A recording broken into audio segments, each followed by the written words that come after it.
welcome back. This is By the Book, and we're your married relationship coaches. I'm Sent. I'm Sil. And today we're talking about Married at First Sight, Season 15, Episode 9.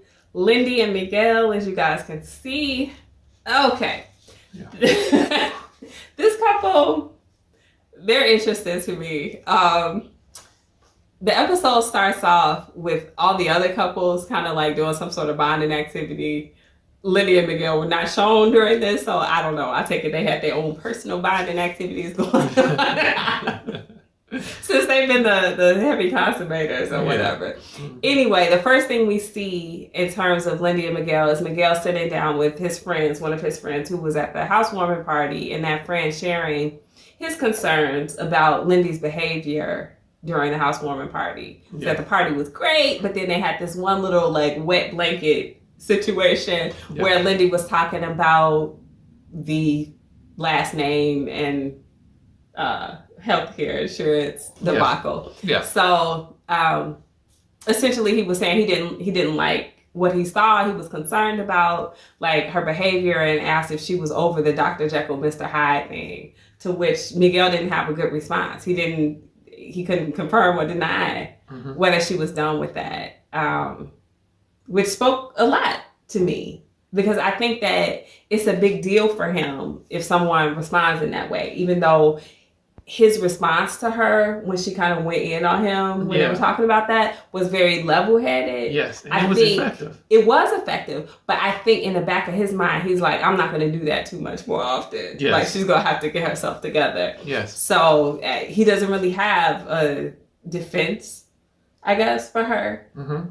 To his friend. He didn't. He had no defense. He was just like, hey, I see what you're saying. Yeah. And hey, if someone who is coming off too crazy, to this, to that, I'm not going to be in there too long. Mm-hmm. So he thanked his friend for actually talking to him about it. And that's it. A good friend is going to tell you the real deal. Yeah. The things that they feel that you need to hear going forward.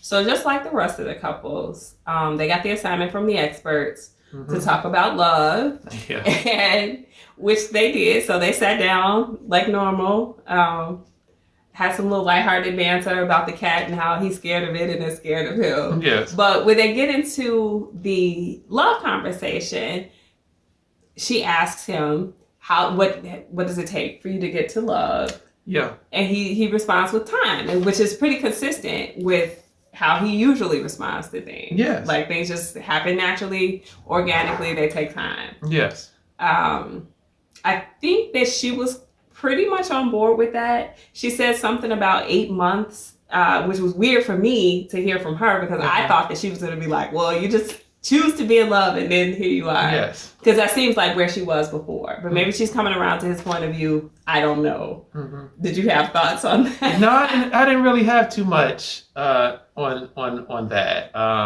I thought when he said time, and then of course we heard Nate say time. Mm-hmm. I think that's pretty much a consensus, especially from a man. I need time to get my emotions in order to begin to feel what a lot of times the woman already is feeling. Yeah. One of her things, though, and it seems to be a consistent theme for her, was I think you have to see the person at their worst. So I think that's where she was kind of coming from with that 8-month deal. Okay. Because she's like, by that time, you will have seen me, happy, sad, mad, sick, whatever. She just kind of like runs the gamut of emotions that you will have experienced. So she's saying you have to see someone at their worst. And still choose them. And during that time, Miguel is like, he looks like he's having seizures because it obviously makes him very uncomfortable, the thought of that, because I think that he thinks she has the ability to just fly off the rails. Yes. And he's not interested in sticking around for that. Mm-hmm. So they do kind of engage in an interesting conversation, an interesting back and forth about grace. Exactly. Forgiveness, and what does that mean? And she feels like grace is infinite, and he feels that it's finite. Yeah, and he expressed that. He said, I feel the exact opposite. Yeah. and it's fair. I mean, where do you come down in terms of like grace? I think in a marriage, grace is definitely something as an ingredient that has to be in place in order for two people to kind of continue to bond. Because again, she is right. And when she says you're going to be with this person every day. And so you're going to see their good mood and you're going to see their bad mood. Yeah. And can you still at the end of the day choose to be with them? You know, every day can you say, you know what? I chose to love you 20 years ago and you having a bad day and I'm still going to choose to love you this day and then tomorrow too. Mm-hmm. And so there's something that is everlasting about that type of mindset, you know. So I definitely get what she's saying, but I also get what he's saying, that because they didn't choose each other, and they met each other at the altar, and so here he is saying, well, wait a minute now, you may come with some baggage or some things that I can't handle and I don't want to deal with, and so if that's the case, then grace is not going to offset that. Yeah. Right. I mean, and that's totally fair. He tried to give her like a hypothetical scenario where he's like, if I betray you, how many times do I get to betray you? Yeah. And she kind of made it seem like, I don't know, like as many as it takes. But I don't think anybody is really built for that. Yeah. Like, and when I think of betrayal, I'm thinking like a big term, you know, like he cheats on her. Yeah. Nobody wants to be with a serial cheater. I'm not saying that nobody ever has, but that's an unhappy situation because you have to continue to be humiliated and disrespected by somebody and just continue to extend them grace. It runs out. It's unrealistic, in my opinion, for her to say it's boundless. Yeah. Yeah, you know, I'm trying not to bring the Bible into this. But we found a book over here. But we're talking about grace. We're talking about forgiveness and it being infinite and all of those different type of things. And so from a man to a woman, or versus, we're contrasting that from God to humankind. So, of course, from a God perspective, His grace is infinite. His love is infinite. His forgiveness is infinite. So we get that. When we read the Bible, especially, we see that. And so we saw that through Jesus on the cross. We see it. And so from a man to a woman, are there limits to the grace and the forgiveness? I think on a case-for-case basis, yes, it is. Because at the end of the day, we can try to aspire to love like God, but how many of us have really attained that? Nobody. Yeah. You can't. It's impossible. Yeah. And no one's going to be fulfilled in a relationship where they're not truly loved.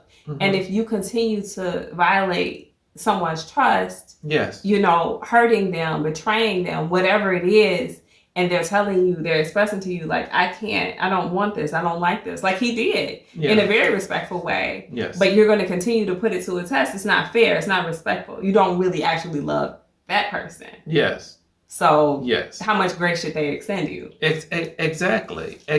I mean, because here we are, when you're talking about relationships, there's definitely has to be boundaries. There has to be respect. And if a person is betraying, if a person is abusing verbally, mentally, physically, then no. I mean, yes, a person can probably still forgive, but that doesn't necessarily mean that they want to stay with that person and continue that cycle of abuse or betrayal. And I totally think she's unrealistic to that extent. And I think you make a good point when you say they didn't choose one another, because that's something that she's also missing.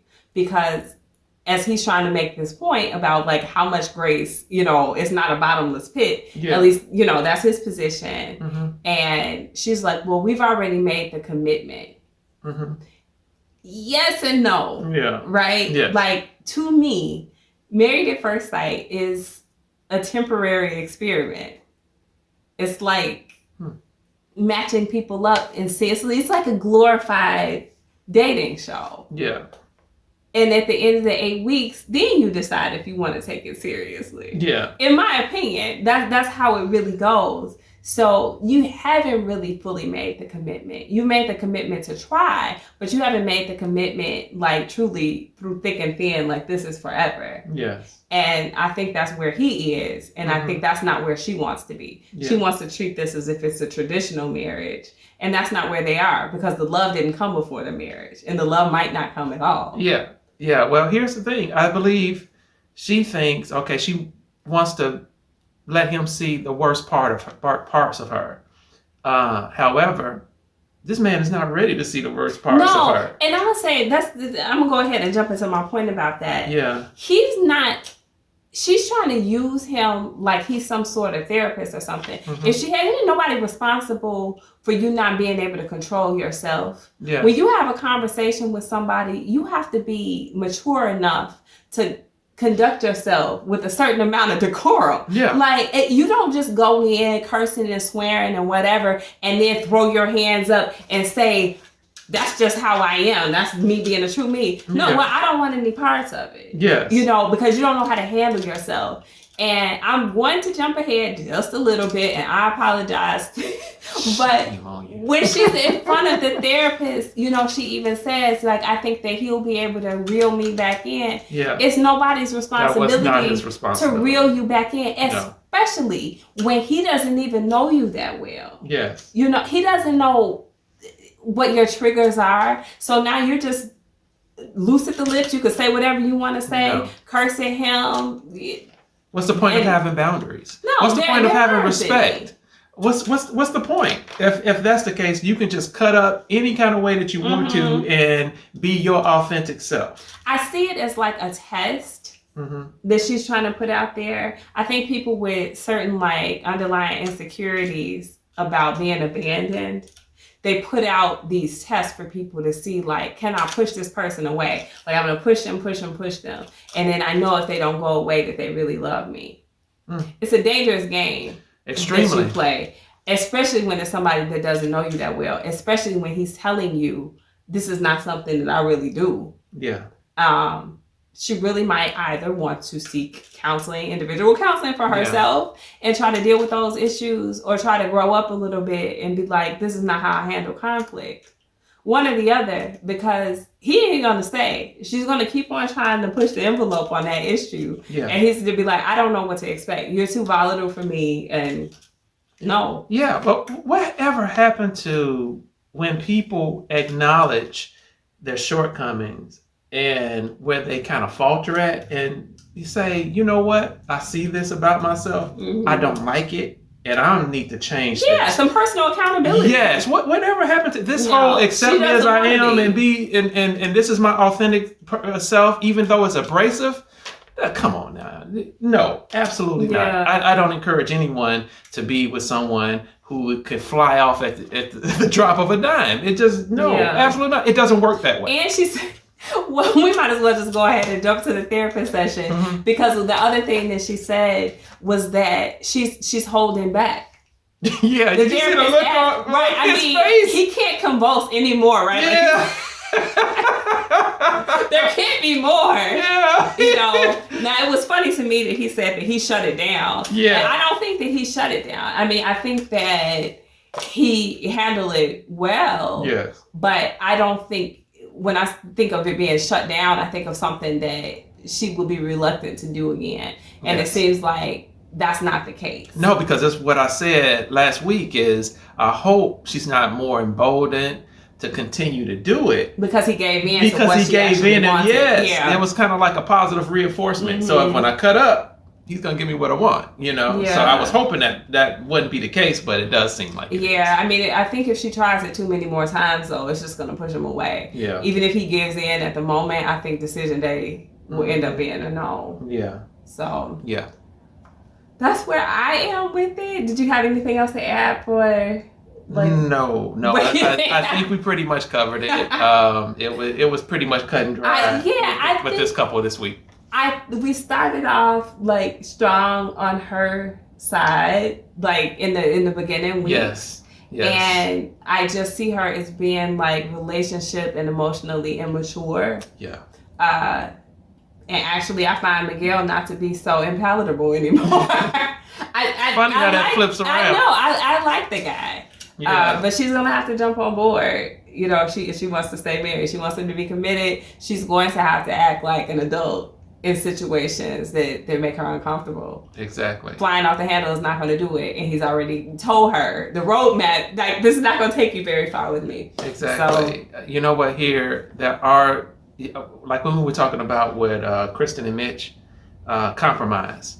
This is not necessarily a compromise. This is actually showing some growth and changing. Yeah. Otherwise, you're just a spoiled brat. Exactly. And nobody's going to sit around for that. Exactly. So. Exactly. Anyway, guys, let us know what you think. If you think Lindy is a spoiled brat, or if you think that, you know, this couple is going to make it, I'm curious to hear about that. I don't see it going in a positive direction. No. But we'll see. No. It's going to take a lot of growth. A lot of change. So like, share, comment, subscribe, guys. We'll talk to you soon.